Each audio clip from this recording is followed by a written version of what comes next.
Indian army যাদের বিরুদ্ধে আমি ভুল কিছু কথা বলে ফেলেছিলাম তাদের কাছে মন থেকে একদম ক্ষমতা রাখছি।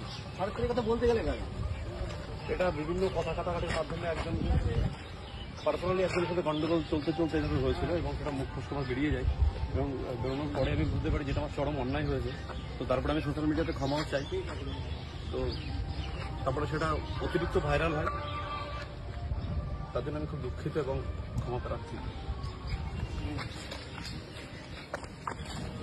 আমার ব্যাগটা নিয়ে ভাই